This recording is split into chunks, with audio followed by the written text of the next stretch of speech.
Salut à tous, merci d'être avec nous sur l'antenne de TV5 Monde pour suivre la 5e étape de cette 23e édition du Tour 2010.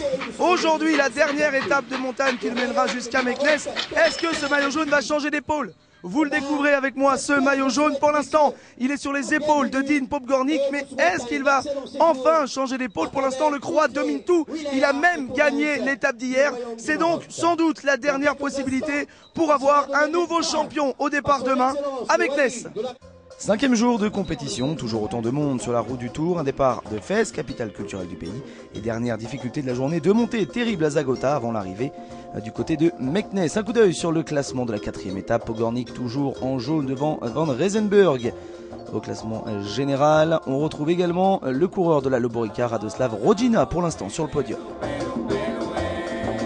Allez, il est temps de partir dans quelques instants sous un ciel légèrement nuageux, possible annonciateur de pluie. Le drapeau va s'abaisser tout doucement mais sûrement, comme d'habitude, par un conseiller de Sa Majesté le Roi. Edmina Boulif et elle restée du côté de Fès, elle nous fait découvrir un petit peu mieux la cité impériale. Elle possède entre ses murs des richesses architecturales et des monuments innombrables. Les remparts de sa médina abritent une culture variée et des traditions quasi millénaires. Fès est un subtil mélange de coutumes qui font d'elle la capitale culturelle et spirituelle du Maroc. Justement, qui visite Fès est obligé de s'arrêter au cœur de la ville, de passer sous sa porte en céramique bleue et d'emprunter ses ruelles où il devient facile de trouver artistes peintres et travailleurs de matières nobles, un labyrinthe de plaisir. Après avoir zigzagué et surtout tout fait pour ne pas devoir sortir un plan, on pénètre dans les antres de la mosquée El Karawiyyin, classée tout comme sa médina au patrimoine mondial de l'UNESCO. Et si le fait de se balader ne suffit pas, filez dans l'une des nombreuses bibliothèques de la ville impériale. Envie d'un sac à main Fassi ? Rien de plus simple, prenez quelques rues à gauche, puis à droite, et vous trouverez sûrement votre bonheur. Et si l'orientation n'est pas votre fort, vous pourrez admirer la vue plongeante grâce aux nombreuses terrasses.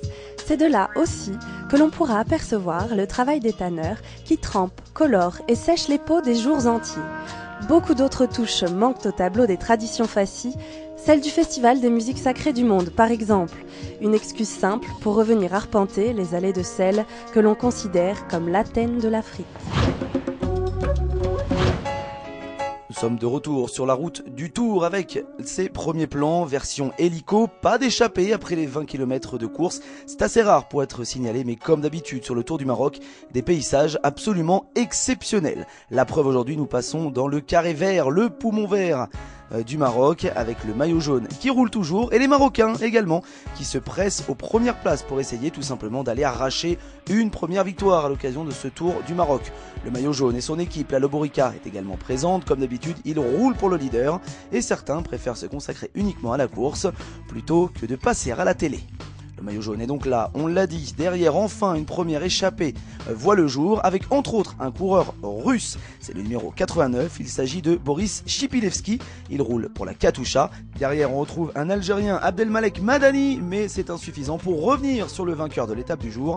On retrouve comme d'habitude en jaune le même Popgornik.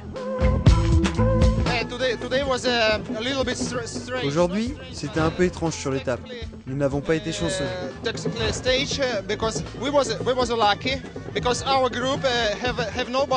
Nous n'étions pas dans le groupe de tête, celui du classement général. Je suis revenu un peu de nulle part. Quand on a attaqué la montée, j'ai repris quelques secondes.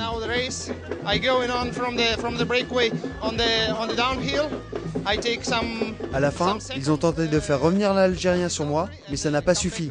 Je me suis imposé. C'était une super journée pour moi. Un coureur de la Katusha s'est imposé à l'occasion de cette dernière étape de montagne. Ce fut extrêmement compliqué pour tous les coureurs. Les Marocains se sont montrés à leur avantage. C'est terminé. Nous sommes à la mi-course de ce Tour du Maroc 2010. Rendez-vous demain et je vous rappelle que si vous voulez suivre l'actualité de ce Tour, la 23e édition, rendez-vous sur internet www.tv5monde.com/Tour du Maroc. Salut!